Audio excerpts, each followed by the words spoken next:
Cette première table ronde donc est intitulée « Où va la médecine innovante ?» Je vous présente rapidement nos intervenants. Donc à ma droite, Rodolphe Asselwender, qui est cofondateur de Blue Frog Robotics, donc le papa de Buddy. À sa droite, Majid Rihi, qui est responsable des programmes européens au CEA chez Clinatech. On va y revenir dans un instant. Le docteur Jean-Philippe Delis, lui aussi au CEA, va nous parler de ses recherches sur le cerveau. Et puis Charles Huot, lui est CDO, Corporate Development Officer chez Expert System, et il représente ici aussi Cap Digital. Il va nous parler des pôles de compétitivité sans lesquels, bien sûr, toute cette recherche ne serait pas possible. Je vais commencer avec vous, Rodolphe. Donc on a vu Buddy qui a retrouvé sa tête. La robotique, c'est vrai, prend de plus en plus de place dans la santé. J'étais à South by Southwest à Austin, on a vu des robots qui ressemblent à des humains. Le vôtre, on peut dire, c'est un vrai robot, on l'identifie comme un robot. Est-ce que vous pouvez nous parler des applications thérapeutiques de ces robots ? Bonjour, merci de me recevoir déjà. Pour rebondir sur l'aspect du robot, nous, quand on a voulu créer un robot qui allait pouvoir partager nos vies dans nos foyers, on est parti quand même d'un constat, c'est que beaucoup de gens ont peur des robots quand même. Donc comment faire pour demain échanger avec un robot qui va nous apporter des services au quotidien, si ce n'est de générer de l'émotion, un lien émotionnel avec les gens, créer de l'empathie. Donc on a pas mal bossé sur le design du robot. Moi, dans ma vie antérieure, je dirigeais un labo de recherche en robotique privé. On avait fait plein de robots pour le nucléaire, pour la chirurgie, plein d'applications. On a aussi un robot qui fait 1m60, qui est un robot humanoïde, et qui, pour le coup, au début, on s'est dit, c'est super comme robot, il va pouvoir aider les gens à domicile, les relever quand ils sont tombés, leur amener à boire quand on est handicapé, etc., ou quand on a du mal à se déplacer. Quand on a fait des tests avec les gens, on s'est rendu compte que même si le robot pouvait apporter beaucoup de choses, ça fait peur. Ça fait peur, c'est trop grand, et on ne veut pas avoir ce genre de robot chez soi, c'est trop intrusif. Donc la conclusion, c'était oui, on veut des robots, qu'on ait 7 ou 77 ans, on peut aimer ou détester les robots. Et en tout cas, ceux qui veulent des robots, ils veulent un petit truc mignon au départ. Après, on verra. En tout cas. Voilà. Et donc, qu'est-ce qu'il peut soigner, ce petit, ou aider à soigner en tout cas ? Alors, l'idée, c'est que pour l'instant, Buddy ne va pas soigner en tant que tel. Nous, on a ciblé plusieurs applications. Au départ, c'est quand même un robot pour le grand public, mais avec différentes applications plus verticales pour certaines pathologies ou handicap entre guillemets. Donc typiquement, nous on a fait des applications pour l'assistance aux personnes âgées en perte de dépendance, en perte d'autonomie pardon, et des personnes âgées dépendantes, mais qui veulent rester chez elles le plus longtemps possible ou faire des hospitalisations à domicile. Dont le principe c'est d'avoir un buddy avec elles qui va pouvoir détecter par exemple si elles sont tombées, permettre de générer du lien social aussi en leur permettant de discuter avec leurs petits-enfants de façon un peu plus sympathique. Et puis, dans la discussion au quotidien, faire de la stimulation cognitive, mais être capable, lorsqu'on fait cette discussion, cette stimulation, de détecter peut-être certaines pathologies, voir déjà est-ce que ils se sentent bien, est-ce qu'ils ne sont pas tristes, est-ce que tout va bien. Et puis, en posant certaines questions, on n'est pas tout seul à travailler dessus, mais on arrive à identifier un début de pathologie ou un début de problème. Le robot va être aussi capable de diagnostiquer quand eux ne se sentent pas très bien. Voilà, j'ai tel symptôme, qu'est-ce que ça peut être Buddy ? Donc voilà, Buddy peut les aider sur ces aspects-là. Et en parallèle, on a aussi des expérimentations avec des enfants autistes. Où l'idée, c'est justement grâce à un robot qui génère moins de signaux émotionnels que nous. C'est un petit peu le problème des autistes. Enfin, je ne suis pas spécialiste du domaine, mais il semblerait que ce soit ça. Avec un robot qui est mignon et qui est attractif, ils vont être beaucoup plus enclins à échanger et à faire des activités et donc à progresser. Donc, typiquement, on travaille avec une association qui s'appelle les Papillons Blancs, qui nous a acheté une trentaine de robots et qui va essayer de sortir des personnes qui sont autistes ou trisomiques, qui sont actuellement dans des instituts, des hôpitaux, on va dire, fermés, pour leur rendre un peu d'autonomie, donc dans tout un projet d'appartement où ils vont pouvoir être autonomes dans leur appartement, mais avec le robot qui va permettre de garder le lien avec l'extérieur et puis de les stimuler ou de vérifier si tout va bien dans leurs appartements. Et au niveau international ou au niveau global, j'imagine que vous regardez un petit peu ce que fait la concurrence. Quelles sont les grandes tendances que vous essayez de suivre d'ailleurs, ou vous êtes précurseur, on crée la tendance. Voilà, vous êtes précurseur. Voilà. Non, mais globalement, nous, on a été un peu partout, aux États-Unis, en Chine. Là, je reviens du Japon, là où j'étais pendant une semaine. Nous, sur ces petits robots compagnons et qui vont prendre de plus en plus d'importance avec de l'IA, avec des services personnalisés, comme on essaie de faire avec Buddy, on n'a pas de concurrent. Donc on a de la chance.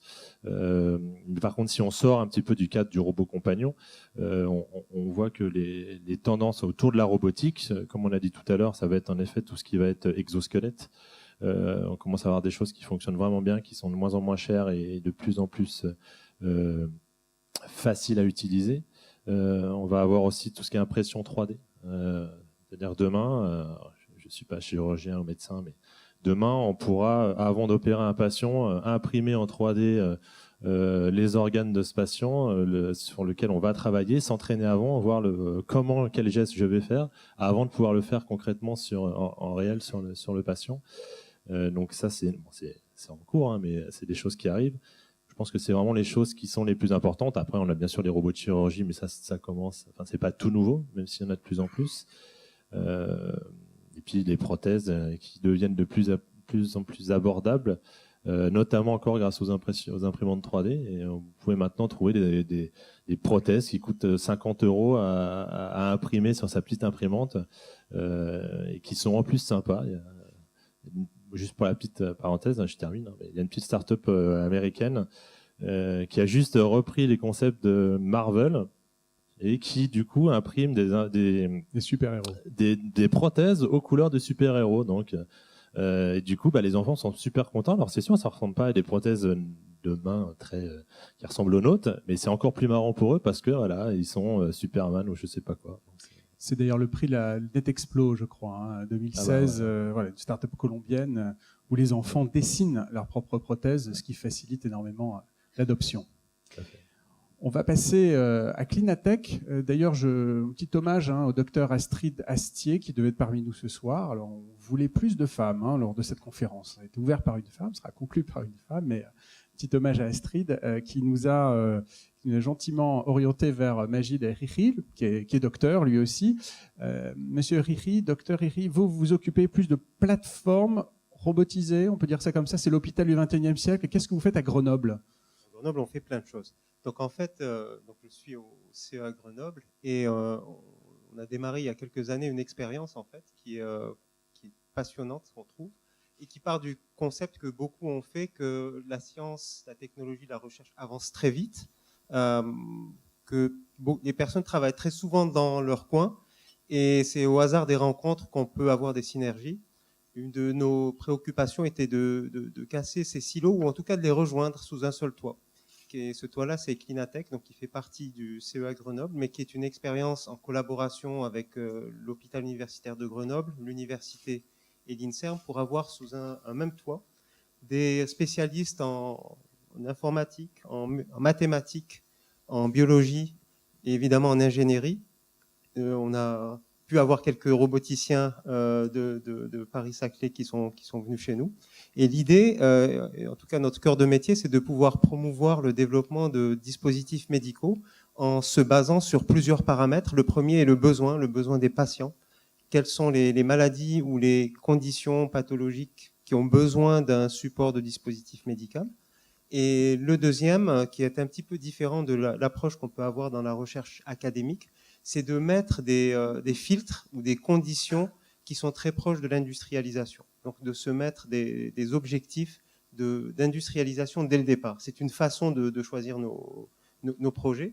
Et le troisième point important, c'est qu'on a pu avoir au sein d'un centre de développement technologique une unité de recherche clinique qui peut en fait faire de la chirurgie, qui peut accueillir des patients, non pas sur des cohortes gigantesques, mais comme le soulignait M. Johnson, sur des petits nombres. Donc on est capable de conduire des essais cliniques de phase précoce, de preuve de concept, où la personne, le patient est au centre, avec qui, surtout dans des conditions chroniques, on pourra, avec son aide, récupérer un très grand nombre de données pour une personne, quelques personnes, grâce aux nouvelles méthodes justement basées sur le numérique, on pourra faire des inférences qui pourront guider les phases suivantes.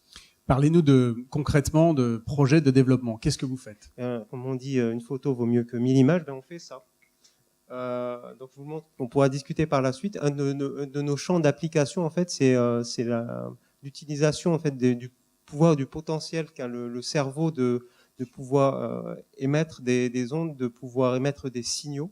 Quand on pense faire un mouvement ou quand on fait le mouvement, on active à peu près les mêmes zones du cerveau. Et grâce à des technologies qui sont basées sur des électrodes, on est capable d'aller capter ces intentions de mouvement-là. Grâce à des technologies développées au CEA, donc des technologies sans fil, très basse consommation, on est capable d'envoyer ces signaux-là à l'extérieur, les décoder grâce à des approches de machine learning, qui est le terme français consacré, et grâce à ces algorithmes-là, décoder ces intentions de mouvement en mouvement que l'on peut transférer à un exosquelette et donc permettre, par exemple, à des personnes tétraplégiques de pouvoir regagner un peu de mobilité grâce à cette approche. Personnes tétraplégiques, donc on va avoir un essai clinique qui vient d'être accepté par les agences réglementaires, qui démarre cette année. Donc ça, c'est vraiment un des exemples particuliers que je voulais souligner aujourd'hui. Patrick Johnson en a parlé, on est à un moment crucial aujourd'hui, un moment de transition. Il y a des progrès technologiques qui sont faits, il y a une accélération.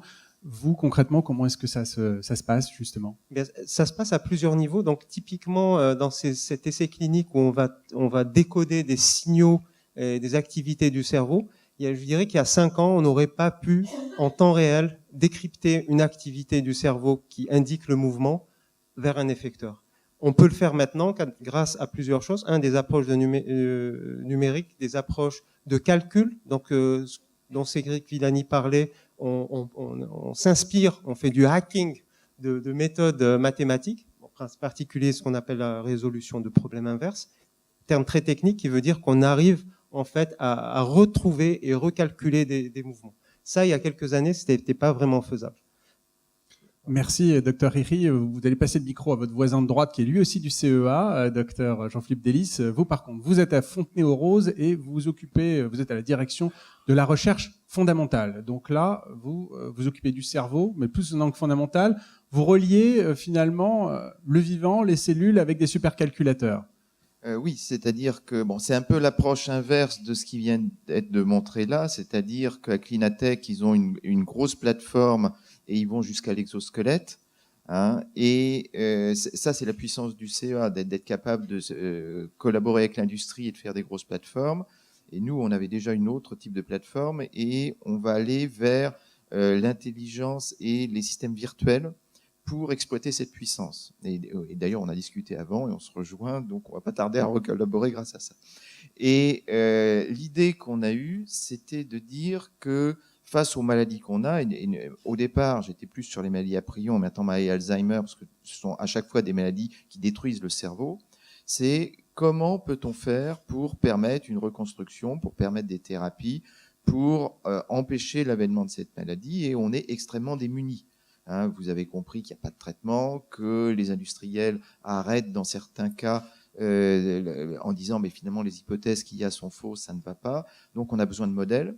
Et les modèles qui seraient basés uniquement sur du in silico, eh bien, ne correspondent pas pour le moment parce que justement les hypothèses ne sont pas bonnes. Donc on a besoin de se rapprocher plus du vivant. On est reparti dans l'autre sens grâce à une technologie qui d'ailleurs a valu un prix Nobel en 2012, professeur Yamanaka, qui est la reprogrammation cellulaire. Alors ça, c'est quelque chose de tout à fait extraordinaire. C'est la fin du fichier dont tu parlais tout à l'heure ? Non, c'est le contraire. C'est la jeunesse éternelle, c'est-à-dire une cellule vieillissante.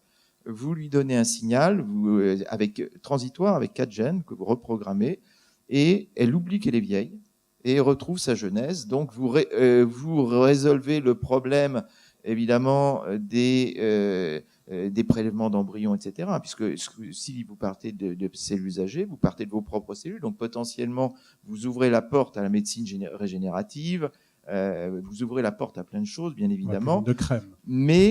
Mais derrière, vous ouvrez la porte à énormément de complexité.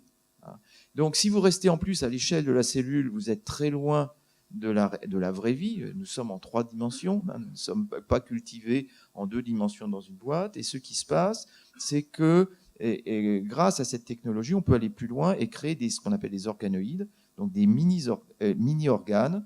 Ça peut être du cœur, du foie. Et nous, ce qui nous intéresse, évidemment, c'est le cerveau. On est capable de créer des mini-cerveaux. Et c'est tout à fait fascinant parce que vous retrouvez des structures qui existent dans le cerveau humain et qui n'existent d'ailleurs que dans le cerveau humain. vous avez des niveaux de complexité qu'on ne retrouve pas chez la souris, qui pourtant est l'animal le plus utilisé. Le seul souci que l'on a, c'est que, ok, vous avez les structures très complexes, mais elles sont dans le désordre façon puzzle. Et donc, vous n'allez pas pouvoir, pour les analyser, vous permettre de dire, bon, bah, à tel endroit, je vais avoir telle structure.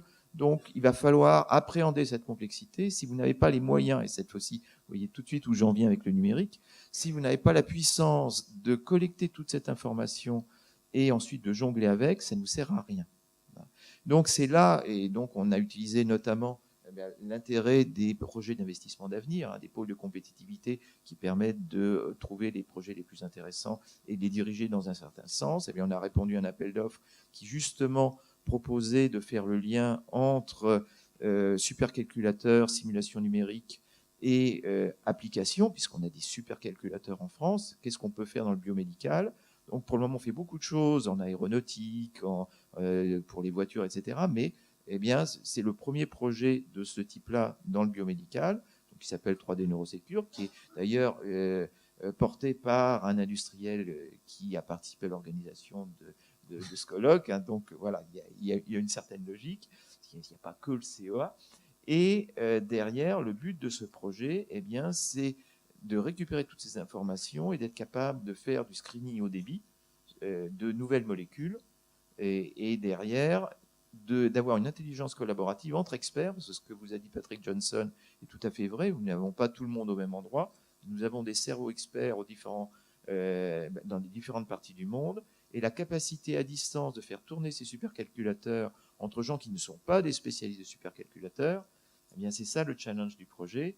Et on va faire ça également en 3D, en vision, en relief. Donc voilà ce qu'il y a derrière. Et au-delà de ça, on ira vers l'utilisation des mécanismes de neuroplasticité pour accélérer l'arrivée chez le patient. Merci pour cet exposé autour du cerveau. Charles Huot, vous êtes parmi vos nombreux titres aussi porte-parole de la commission TIC et Santé. TIC et Santé. Ça regroupe 3 pôles de compétitivité. Donc 500 entreprises, je crois, qui travaillent sous l'égide de ces 3 pôles. Quelle est votre vision, vous, justement, de cette santé du futur? Cette table ronde, c'est où va la médecine innovante? Vous, en tant que pôle de compétitivité, vous rendez ça possible? Alors, un pôle de compétitivité, donc, ils ont été créés il y a 10 ans, juste un rappel rapide. Et il se trouve que c'est lié à un écosystème et une région. Donc aujourd'hui, sur la région Île-de-France, on a plusieurs pôles de compétitivité. Et sur la question de la santé, la e-médecine, la télémédecine, on a, plutôt que d'aller chaque pôle dans son coin, on a regroupé au sein d'une commission, TIC et Santé, le pôle de compétitivité, donc Cap Digital, Médicine et systématique.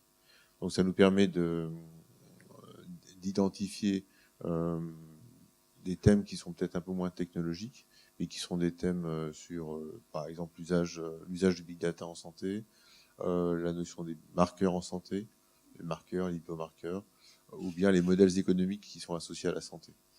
Donc c'est un peu ça qu'on fait au sein de cet ensemble de pôles, et qui vise, enfin, on est content d'avoir plusieurs lauréats ce soir autour de la table, qui ont bénéficié de cette activité des pôles qui visent, oui, à marier un petit peu des gens qui sont d'horizons différents, des PME, des grands instituts de recherche, des universités, des grandes entreprises, pour arriver à relever des défis, à leur casser des verrous et à faire progresser le système.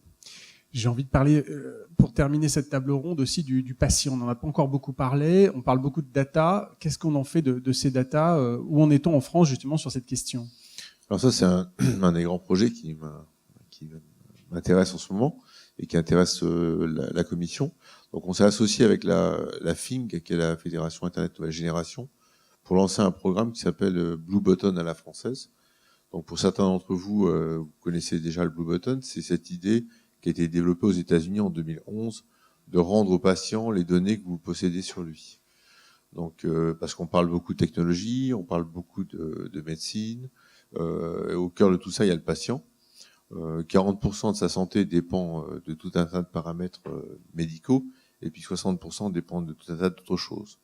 Donc à l'heure où on se pose toute une série de questions sur l'éthique, sur les données personnelles, sur les données privées, sur l'intérêt de mesurer le nombre de ces pas par les objets connectés, etc. Et savoir si ça a un intérêt pour la santé du patient. L'idée donc a germé l'an dernier, et puis ça a été repris par la ministre de la Santé en novembre dernier, de lancer cette idée que on pourrait rendre aux patients un certain nombre de ces données, et que ces données, ils pourraient les utiliser librement et les échanger peut-être avec d'autres, au sein avec ses médecins pour commencer, avec sa famille, avec ses amis, et puis surtout avec des fabricants d'applications. Donc c'est un programme on le démarre au mois d'avril pour l'année 2016, qui est sur 24 mois, et qui va viser donc à collecter un certain nombre de données. On a un certain nombre des laboratoires pharmaceutiques, des fédérations de patients, des instituts publics, avec CNIL, on a la ZIP Santé, etc., pour savoir quelles données on pourrait rendre aux patients, qu'est-ce qu'ils pourraient en faire, et est-ce qu'on peut développer un écosystème à partir de ces données. Alors ça va sur des choses très compliquées, puis des choses très simples, depuis la prise de rendez-vous jusqu'à des choses beaucoup plus avancées. Donc le projet se lance maintenant. Merci pour ce panorama. Merci à nos 4 intervenants. On peut les applaudir pour la première table ronde.